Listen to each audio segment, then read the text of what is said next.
if, as you say, Putin has to swallow an agreement that is less than he promised, it's possible that that could shake his support, that the people around him could be convinced that he's not the right leader. Welcome to the One Decision podcast. I am Sir Richard Dearlove, the former Chief of British Intelligence, MI6, and today our special guest is Ambassador William Taylor, who served twice in Ukraine and has had a very distinguished and varied diplomatic career in a number of the world's trouble spots. Ambassador, welcome to One Decision. It's great to have you on our podcast. Sir Richard, it's a pleasure to be here with you. I've really wanted to start off by asking you to talk a little bit about your career. I see that you are a decorated Vietnam veteran, and of course today is the 50th anniversary of the fall of Saigon, which for people of our generation was a very significant and emotive event. But also you have this transformation in the relationship between the United States and Vietnam. But that was a grim and difficult moment historically, even for those of us sitting watching on our televisions those extraordinary photographs and shots which live on as evocative documents. They do live on, Sir Richard. You're exactly right. That was a grim chapter in our history and in Vietnamese history. You talk about the evolution of our relations with Vietnam. They've been complicated, but they've actually been pretty positive. I've not been back. I've flown over Vietnam, but I've not been back. My brother reported a very positive attitude among Vietnamese for Americans. And indeed, we have gone to great lengths to repair that relationship and to develop that relationship into a good economic relationship. They still have a form of government that we don't agree with, but that's their choice. If we can have a trading relationship with them, that's good. Senator McCain, who spent a lot of time in North Vietnamese jails, was a leader in that reconciliation effort between the United States and Vietnam. And I've participated in a couple of those kinds of exercises as well, where we had conversations with Vietnamese generals who remember being on the other side of the battle lines when I was there. We've been able to share experiences and, in some sense, bury the hatchet, as we say. And so these tariffs are counterproductive. The tariffs are not helpful for this relationship or other relationships with other friends and allies. It is a time to look back and see that we have made great progress between the United States and Vietnam over these years, but there's clearly more to be done. Well, I'm really keen, I guess, because it's so topical, to ask you about Ukraine. And I think first it would be great if you could explain why the security of Ukraine is now so important, not just to the West, to the United States, because I think some of us are wondering about the White House view of this issue. It's a great question, and it's an important question, and there's a good answer to this question. That is, Ukraine is effectively defending us from an aggressive Russia. Russia has demonstrated over the past 3 years, and indeed, of course, from its first invasion, its initial invasion of Ukraine in 2014, Russia has demonstrated a willingness to invade its neighbors. There has been a trend, a historical trend of expansion. And it is focused now on Ukraine. And it is then important, that gets to your question, why is it important for us to support Ukraine? It's important for Ukraine to continue to stop them.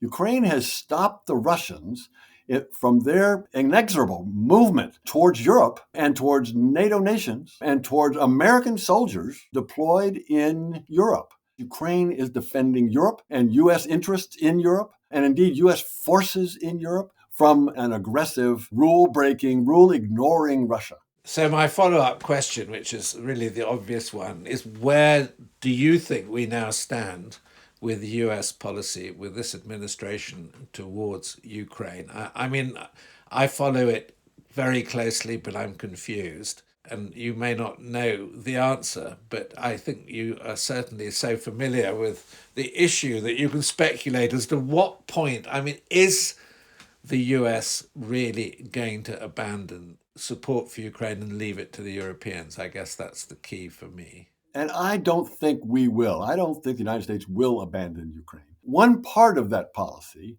I think, has been very clear and consistent, actually, since President Trump, then candidate Trump, was campaigning. That is, stop the war. President Trump, to his credit, has made this, I think it's fair to say, and I know the administration does say, has made this the top foreign policy priority for this first 3 months, first 100 days. Where we are right now is at a very important point where proposals are on the table. And I say proposals, plural, because the United States, maybe 2 weeks ago, kind of leaked out a proposal they said was going to be presented to the Ukrainians and presented to the Russians, and it would be the basis of some kind of a ceasefire and then eventually a settlement. I say proposals because there have been counter proposals now, which I think are useful, because the first proposal that the Americans put on the table was not perceived to be balanced. Let's put it that way. It was perceived to be pretty favorable to the Russians, who again initiated this war. They started this war. And so the counter proposal from the Europeans, from the Brits and the French and the Ukrainians has been useful input into what I hope will be a revised American proposal sometime soon. Putin is emerging as the problem. We've understood that. However, the administration and maybe President Trump has not understood that, but I believe they are becoming aware of that. It's becoming clearer that Putin is the problem. I mean, a ceasefire, what are we then looking at? Are we looking at like a line of control, a truce line, as it were, between North and South Korea, the last armistice line of the Cold War, which still survives, or the post-Cold War period? It's very hard to imagine, at the moment at least, Ukraine really regaining substantially significant bits of territory. I mean, I think they've lost about 19-20% of the country.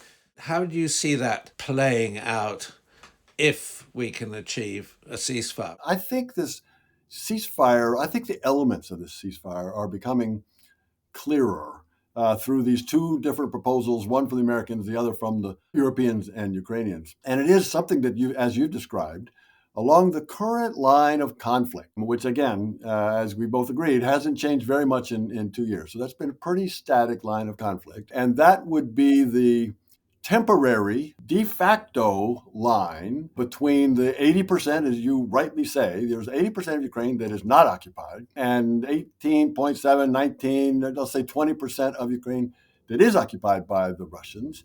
And you're right that 18, 19, 20% is unlikely to be returned militarily. It's unlikely that the Ukrainians will be able to mount an offensive to push the Russians out of that 18% anytime soon. So the ceasefire agreement will, I think, recognize de facto the reality that the Russians are there in that 20%. But there's no need. In fact, there's a strong argument against recognizing that de jure as legally there.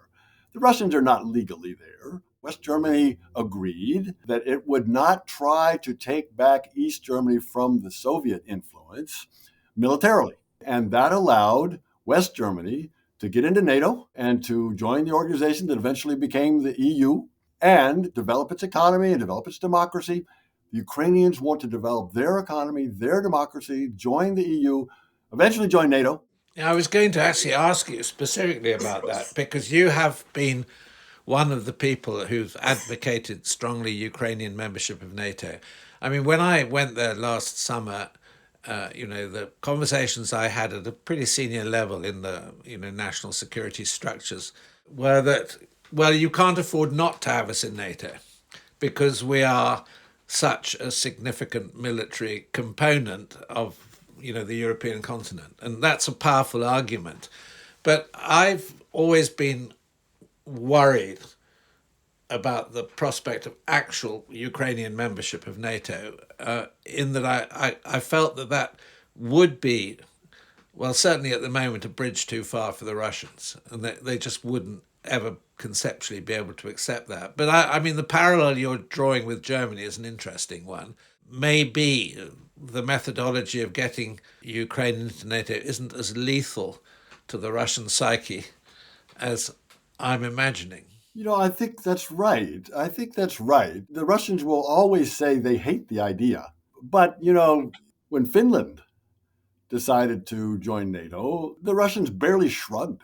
So it's not NATO that's the issue. Putin just wants Ukraine. And so once he's convinced that he has lost Ukraine in the ways that I talked about earlier, in terms of convincing him that economically, militarily, diplomatically, he's not going to dominate that 20% and maybe even the rest of Ukraine, but he's certainly not going to dominate that 20%. Then eventually the question of NATO comes back on the table. And we haven't talked about one other element, which if it's not NATO, then what is it that will secure Ukraine during a ceasefire as they work out a final settlement? And that is where the Brits and the French and many other Europeans and some others, the Japanese, have said that they would like to create a coalition of the willing to put together a military force. We're not talking here about peacekeepers. We're not talking about blue helmets here for verification, monitoring. No, we're talking about, and the Brits and the French are talking about, a coalition of willing to actually put forces at the disposal of the Ukrainians or on Ukrainian territory to deter the Russians from coming back again. And if the Europeans are willing to provide that security guarantee, then the Ukrainians are willing to sign up for this ceasefire. Yeah, that's, obviously crucial possibility. And I've always myself been skeptical about actually deploying, let's say, a coalition of the willing in terms of boots on the ground. But it seemed to me that there is a practical solution, and that would be to provide air cover, which would be based outside Ukraine, but obviously deployable at an instant. So you could cover the whole of Ukrainian territory with a very sophisticated and powerful air force, which would be composed not obviously it wouldn't be a NATO air force, but it would be composed of a group of nations, and I think that's a very important de jure distinction. But I honestly, the frontier, if I'm right, the line of truce is over 2,000 kilometers in length. If you talk to any military people here, you would need tens of thousands of boots on the ground to police it in any way, whereas air cover would solve most, not exclusively, but it would solve most of the problem. Do you agree with that sort of analysis? I agree with that analysis because it is a long border. And one concept that addresses that question is how this coalition of the willing force, let's call it the deterrent force, how this deterrent force is deployed, whether it's just air cover or whether it's actually boots on the ground, as you've said, would be controversial. But the Ukrainians, with 1 million men under arms right now, would be the first line of defense along that long contact border, temporary in some cases, with Russia and Belarus. So the Ukrainians would defend their borders. They would be the front line. The force, whether it be an air force, as you've indicated, or a ground force, which is one option, would be deployed behind those lines, back from the front in Ukraine, so able to respond to a threat or an incursion or a ceasefire violation with force. Now, there could be another force. There could be a monitoring verification force, as there have been in other conflicts. These are not well armed. During the 2014 to 2022 low-level conflict generated by the Russian invasion, the OSCE mounted a special monitoring mission up and down that temporary line of contact in Donbass, and they just reported on ceasefire violations. That's not what we're talking about here. What we're really talking about in this deterrent force is a real capability, military capability. But you made me feel more optimistic than I have felt about this, and you're probably well placed to give that interpretation. But how do you see the future in Russia? Because, or getting briefed and talking to people about what's going on there, there must be significant vulnerability around Putin. His leadership, and we said there's no reverse gear. The results are pretty catastrophic. And the cognoscenti around him, or let's say the kleptocracy around him, are probably not getting the deal that they anticipated when this group, pushed him into power and has given him this very dominant position. How do you see that playing out? Because the implications could be pretty serious for Russia's own political future. I think you're right, Sir Richard. I think it's exactly right. You will know better than I, but people tell me about Russian history where Russian leaders lose wars, they don't last as leaders very long. If, as you say, Putin has to swallow an agreement that is less than he promised, it's possible that that could shake his support, that the people around him could be convinced that he's not the right leader. The U.S. policy is not to get rid of Putin or regime change. No, but our policy is to support Ukraine, and our policy is to get Ukraine to a just and lasting peace. If they can come out of this war in an advantageous position going towards Europe, as eventually even in NATO, certainly in the EU, then that's a win for Ukraine. I think it's a win for Europe. I think it's a win for the United States. And I think it's a defeat for Russia. And if that leads to some changes in the Kremlin, that's okay with us. I was going to ask you, as we're the One Decision podcast, you must have, in your diplomatic career, given the places that you've been, which were full of necessary decisions, what do you pick out from your career where something you had to decide or you had to progress really made a difference? One effort we undertook, I spent some time in Jerusalem trying to get the Israelis and the Palestinians to agree on a way that the Israelis could withdraw from Gaza.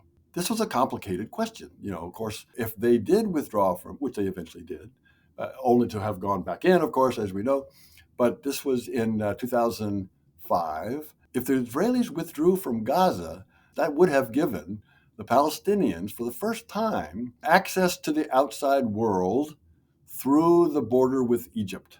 And on the border with Egypt, this town called Rafah. And Rafah, after the Israeli withdrawal, would be open for people to come and go, goods to come and go, traffic to move back and forth across the Gaza-Egypt border. The Israelis were very uncomfortable with this. I came up, and others that I worked with came up with an idea that would use the U.S. technical advantages to put monitoring systems, cameras and other sensors on the border at the Rafah crossing so that the Israelis, not on site, the Israelis 20 kilometers down the border could be able to monitor what was going back and forth across and enable them to be comfortable that weapons were not moving back and forth across the border.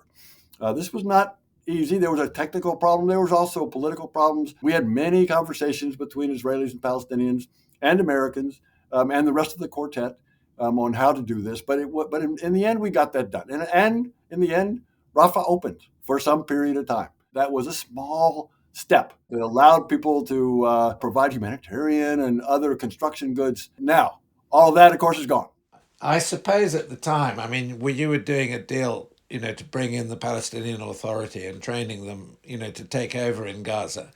And then, of course, they got pretty much annihilated, or the leaders of the Palestinian Authority, by Hamas, when Hamas, emerged as that significant force. During that period, given historically what's happened since, how clear was it to you that, Hamas was there like a sort of dark, sinister shadow waiting to make its moves, of course, with the backing of the Iranian Revolutionary Guard Corps and the Quds Force from Iran? Well, exactly. So the work that I just described was in 2005, but then you will recall early 2006, the Palestinians had an election, which Hamas won. And Fatah, the ruling organization in the West Bank, conducted a very inept political campaign.